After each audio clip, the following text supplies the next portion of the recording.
মাননীয় সদস্যবৃন্দ, আমি এখন মহামান্য রাষ্ট্রপতি জনাব মোহাম্মদ শাহাবুদ্দিনকে তার মূল্যবান ভাষণ প্রদানের জন্য অনুরোধ জানাচ্ছি।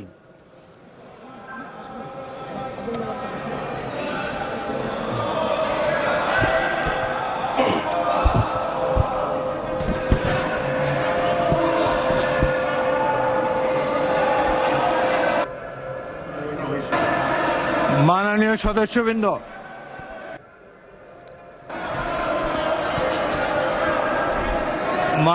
সদস্যবৃন্দ, অনুগ্রহ করে আমার কথা শোনার চেষ্টা করুন। মাননীয় সদস্যবৃন্দ, আমরা মহান জাতীয় সংসদে কার্যপ্রণালী বিধি, সংবিধান এবং রেওয়াজসমূহ অনুসরণ করতে চাই। আপনারা এখানে কোনো খারাপ প্রেসিডেন্স উত্থাপন করবেন না। দয়া করে আপনাদের আসনে বসুন এবং মহামান্য রাষ্ট্রপতির ভাষণ শোনার জন্য অপেক্ষা করুন।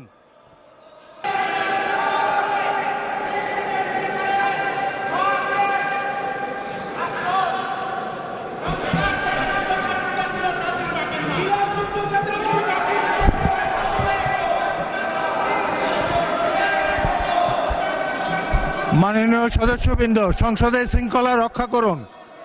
অনুগ্রহ করে নিজের আসনে বসে পড়ুন। রাষ্ট্রপতির ভাষণ শুনুন।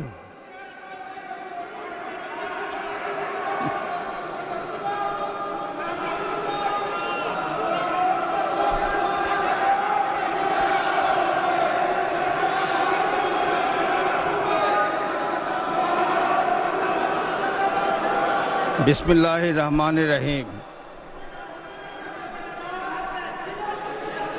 সম্মানিত সংসদ নেতা ও প্রধানমন্ত্রী, জনাব স্পিকার ও ডিপ্টি স্পিকার,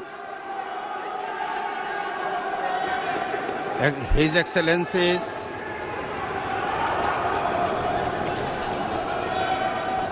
সম্মানিত সংসদ সদস্যবৃন্দ,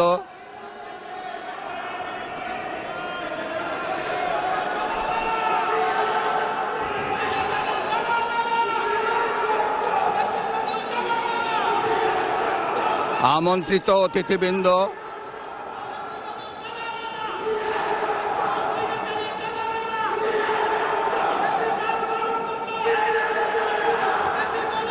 প্রিন্ট এবং ইলেকট্রনিক মিডিয়ার সম্মানিত সাংবাদিকবৃন্দ,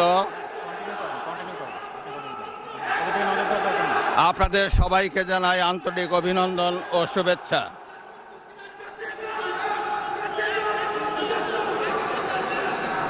জনাব স্পিকার,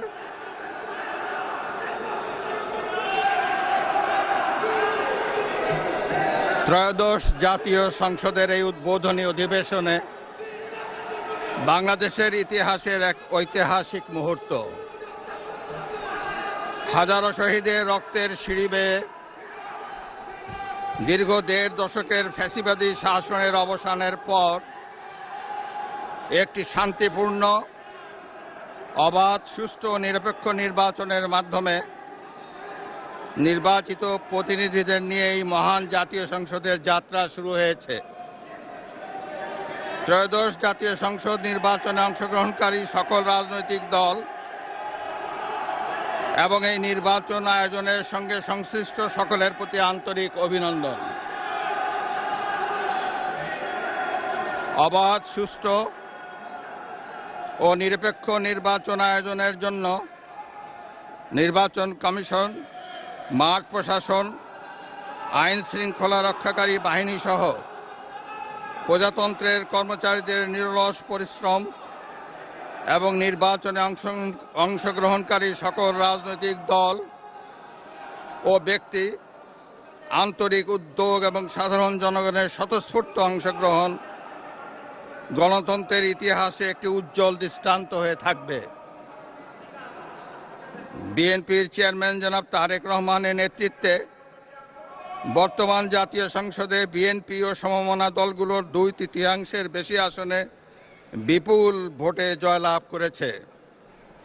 জাতীয় সংসদে একটি শক্তিশালী বিরোধী দলের পাশাপাশি কয়েকজন স্বতন্ত্র সংসদ সদস্যও রয়েছেন। আমি এই সংসদে আপনার মাধ্যমে প্রধানমন্ত্রী তারেক রহমান এবং তার নেতৃত্বে গঠিত নতুন সরকারকে আন্তরিক অভিনন্দন জানাচ্ছি। জাতীয় সংসদের সকল সদস্যের প্রতিও রইল আমার প্রাণ ঢালা শুভেচ্ছা ও অভিনন্দন। আমি মহান মুক্তিযুদ্ধের লাখো শহীদ এবং বীর মুক্তিযোদ্ধাদের শ্রদ্ধার সঙ্গে স্মরণ করছি। একই সাথে স্মরণ করছি বীরাঙ্গনা মা বোনদের এবং আমাদের সকল শহীদদের যারা বিভিন্ন গণতান্ত্রিক আন্দোলনে শহীদ হয়েছেন। স্বাধীনতার ঘোষক শহীদ রাষ্ট্রপতি জিয়াউর রহমান বীরুত্তম স্বাধীনতা এবং মুক্তিযুদ্ধের ইতিহাসের সকল নেতার অবদানকেও আমি শ্রদ্ধার সঙ্গে স্মরণ করছি। বাংলাদেশের 3 বারের নির্বাচিত সাবেক প্রধানমন্ত্রী ও বিএনপির সাবেক চেয়ারপারসন দেশনেত্রী বেগম খালেদা জিয়ার অবদানকে শ্রদ্ধার সঙ্গে স্মরণ করছি, যিনি দেশে সংসদীয় গণতন্ত্র প্রতিষ্ঠা করেছেন। গণতন্ত্র প্রতিষ্ঠার লড়াইয়ে প্রতিবার সামনের কাতারে থেকে আপোষহীন নেতৃত্ব দিয়েছেন। দর্শক, এটা বাংলাদেশের, এটা হয়েছে 12 তারিখে। দেখছেন বা দেখলেন সংসদে রাষ্ট্রপতি এসছেন, ভাষণ দেবেন। সেখানে এমপিরা, মানে এমপিদের একটা অংশ, তারা বলছে দালাল। দেশের রাষ্ট্রপতি হতে পারে, তার বিরুদ্ধে অনেক অভিযোগ ইত্যাদি থাকতেই পারে, যেহেতু উনি হাসিনার আমলের রাষ্ট্রপতি, তার চয়েস, ঠিক আছে। কিন্তু উনি তো এখনও রাষ্ট্রপতি তো দেশের। তো তিনি সংসদে এসছেন, নতুন সংসদ চালু হয়েছে, তো সংসদে এসছেন, ভাষণ দেবেন। তো সেখানে দেশের একজন, মানে একজন কেন, মানে একগুচ্ছ এমপি, যে দলেরই হন না কেন, দেশের এমপি তো, তারা প্রকাশ্যে বলছেন দালাল, হাসিনার দালাল, ফ্যাসিবাদের দালাল রাষ্ট্রপতিকে। কোথাও দেখেছেন এরকম দেশের রাষ্ট্রপতিকে পার্লামেন্টে মানে এইরকমভাবে অসম্মান করা, অপমান করা? তার বিরুদ্ধে যাই থাক, এমনকি তার বিরুদ্ধে যদি কোনো বিরাট অভিযোগ থাকে, তাকে সরানোরও প্রসেস আছে। কারণ একটা দেশে যদি রাষ্ট্রপতিকে তার মিনিমাম সম্মানটা না দেওয়া হয়, সে দেশ থাকে না, সেই দেশের কোনো কিছুই থাকে না, সংবিধান থাকে না, রাষ্ট্রপতিকে যদি কেউ সম্মান দিতে না জানেন। কিন্তু এটা হয়েছে বাংলাদেশে। কারা করেছেন? না ওই জামাত আর ওই ছাত্র নেতারা, যারা মিলেমিশে ভোটে তো লড়েছেন, এবং ইউনুস গোষ্ঠীর সব লোকজন, তারা, ওই অংশটা। আমি দর্শক এই ভিডিও দেখতে দেখতে ভাবছিলাম, আহা, মানে এই বাংলার দিদির দল যেমন, আর ওপার বাংলার এই জামাতপন্থীরাও তেমন। এপার বাংলাতে যেমন আমাদের দেশের রাষ্ট্রপতিকে সম্মান দেওয়া হয় না, দেখেছেন আপনারা কীভাবে কি মানে বলা হচ্ছে। এক তো মানে প্রশাসনিকভাবে তো অসম্মান করা হয়েইছে, তার প্রোগ্রামকে ঠিকমতো করে করতে দেওয়া হয়নি। আর সেটা নিয়ে প্রশ্ন ওঠাতে দেখছেন দলের সব নেতা নেত্রীরা কিভাবে সব তোপ দাগছেন, যাচ্ছে তাইভাবে তোপ দাগছেন, এবং দলের সুপ্রিমো যিনি, তিনি তো কত কি বলেছেন। তো আমি এটা ভাবছিলাম, যখন আমি এটা দেখছিলাম, আমাদেরটাও ভাবছিলাম যে আমাদের এখানে 8 তারিখ সম্ভবত হয়েছে, ওখানে 12 তারিখ। আমি জানি না এখান থেকে এই সব দেখে শুনে আবার ওখানে জামাতপন্থীরা আবার অনুপ্রাণিত হয়েছেন কিনা, যে রাষ্ট্রপতিকে এইভাবে অসম্মান করা যায় বলে। তো সেখান থেকে ওনারা 12 তারিখে এটা মানে করেছেন। তো কোথাও একটা যেন সেই মিল পাচ্ছি, এখানকার দিদির দল আর ওখানকার জামাত এক টাইপের, দেশের রাষ্ট্রপতিকে অসম্মান করা। কিন্তু দর্শক, একটা কি লক্ষ্য করলেন? আমি কিন্তু আপনাদেরকে একটু বড় অংশ শোনালাম, শুধু ওই বিক্ষোভটা শোনাইনি, আমি ইচ্ছা করে শোনালাম যে রাষ্ট্রপতি কি বলছেন। উনি তো হাসিনার আমলে ছিলেন, তো এখন পরিবর্তন হয়েছে, নতুন সরকার গঠিত হয়েছে, তো এখন ওনার অবস্থানটা কি, ওনার বক্তব্য কি, তো সেটা আমি শুনছিলাম এবং আপনাদেরকে শোনাচ্ছিলাম। কি দেখলেন? উনি যেটা করলেন বা যেসব কথা বললেন, উনি কিন্তু বর্তমান সরকারের নিরিখে সব কথাগুলো বললেন। নিশ্চয়ই আপনারা ফলো করলেন। উনি হাসিনার আমলের চয়েস বলে উনি হাসিনার টান টেনে কথা বলবেন, এখন নতুন সরকার গঠিত হলেও এ করবেন, ওই রকম না। রাষ্ট্রপতির পদ একটা বিরাট একটা টার্ময়েলের মধ্য দিয়ে দেশটা গেছে, এখন নতুন সরকার গঠিত হয়েছে, ফলে নতুন সরকারের স্টেবিলিটি কিভাবে থাকবে, কোন কথাগুলো বললে সরকার স্ট্রং থাকবে, সব কিছু ঠিকঠাক থাকবে, সেটা মাথায় রেখে উনি কিন্তু বলেছেন। হয়তো ওনার কথা পাল্টেছে, ভাষণ পাল্টেছে, হাসিনার আমলে যেভাবে কথা বলতেন হয়তো কথার ধরন, কথার বয়ান পাল্টেছে, কিন্তু একটা দেশকে পরিচালনা করার ক্ষেত্রে, দেশকে চলার ক্ষেত্রে যে ধরনের অবস্থান নেওয়া উচিত একজন রাষ্ট্রপতির, সেই অবস্থান কিন্তু উনি পাল্টাননি। উনি বর্তমান সরকারের নিরিখে যেটা বললে হয় সেটা কিন্তু বলেছেন। নিশ্চয়ই আপনারা লক্ষ্য করলেন, জিয়াউর রহমানের কথা উল্লেখ করলেন। তিনি মুক্তি যে স্বাধীনতা, তার ঘোষক হিসেবে উনি উল্লেখ করলেন, মানে কতটা গুরুত্ব দিলেন।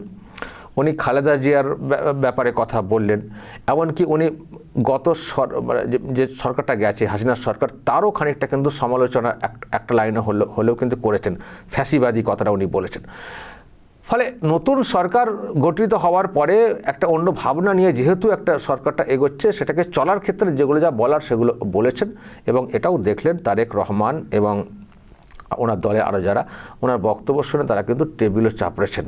তবে রাষ্ট্রপতির ভাষণে ওনারাও সন্তুষ্ট এবং ওনারাই এইভাবে এগোতে চাইছেন। ফলে রাষ্ট্রপতি আগের হতে পারেন, কিন্তু ওনাকে নিয়ে চলার যে মানসিকতা, এবং রাষ্ট্রপতিও চাইছেন যে চলুক দেশটা। আমি জানি না পরবর্তী সময় উনি রিজাইন করবেন কি না এইসব অসম্মানের পরে।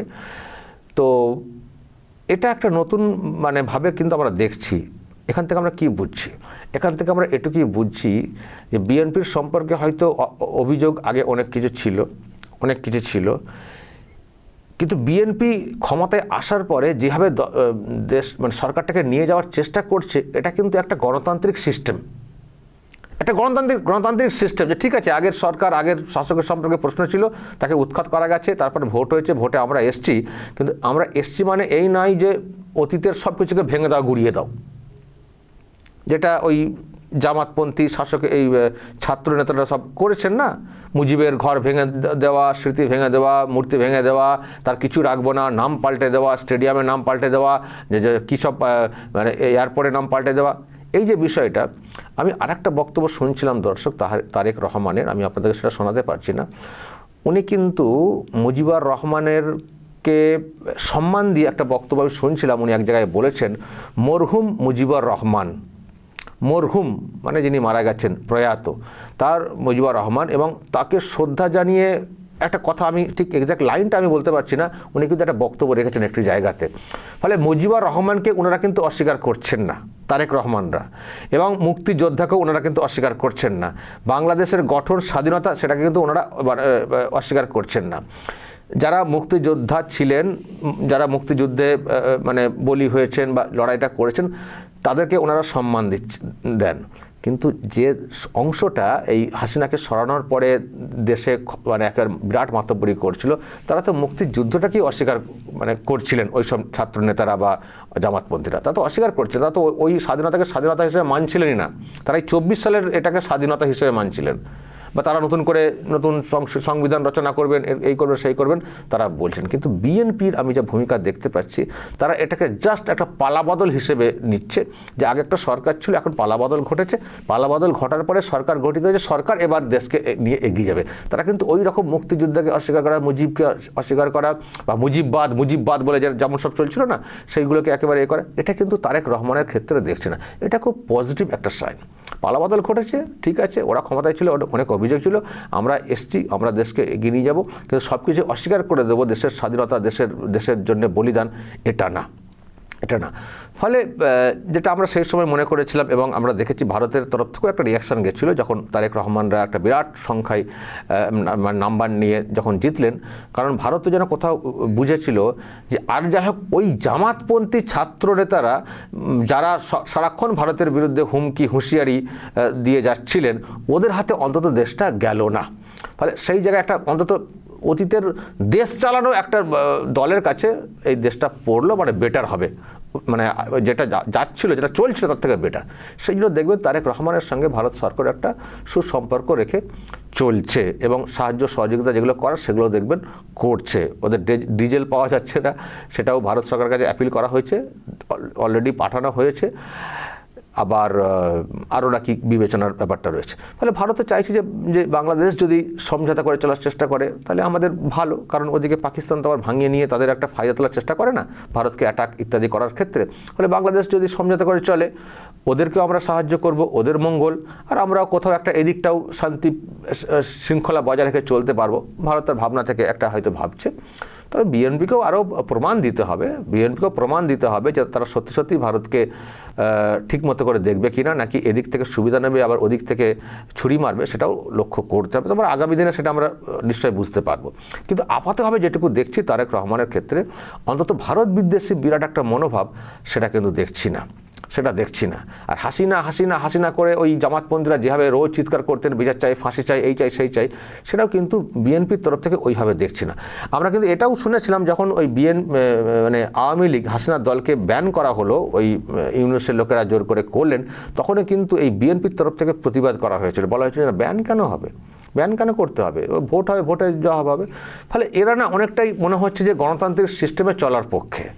আর যারা গণতান্ত্রিক সিস্টেমে চলতে চান না, সবটাই জোর জুলুম ইত্যাদি করে, তাদের সঙ্গে তো খাপ খাবে না। সেই জন্যই তারা দেখুন পার্লামেন্ট থেকে চিৎকার করে তারা বেরিয়ে গেছিলেন। দেশের একজন রাষ্ট্রপতি তাকে অপমান করে তারা কিন্তু বেরিয়ে গেছিলেন। ফলে তারেক রহমানদেরকেও ভাবতে হবে আগামী দিনে যে কাদেরকে নিয়ে আমরা ঘর করছি, সংসদ চালাচ্ছি। ফলে এদের ক্ষেত্রে যদি শক্ত হাত না রাখেন, মানে একটা কঠোর মানসিকতা, তাহলে কিন্তু তারেক রহমানকেও কিন্তু বিপদে পড়তে হয়। ফলে নজর কিন্তু রাখতে হবে তারেক রহমানকে, যে কারা কোন দিকে এগোচ্ছেন, কারা সত্যিই দেশ গঠনের পক্ষে, আর কারা ওই গোঁড়ামি, অন্ধত্ব আর ভারত বিদ্বেষী মনোভাব নিয়ে দেশের ক্ষতি করার চেষ্টা করছে। এই অংশটাকে চিহ্নিত করে তারেক রহমানকে সেই মতো এগোতে হবে, তবে যদি বাংলাদেশ নতুন করে আবার উঠতে পারে। দর্শক বলবেন যে দৃশ্য দেখলেন এবং কি ভাবছেন, মনে পড়ছে এখানে রাষ্ট্রপতিকে অসম্মানের বিষয়টা?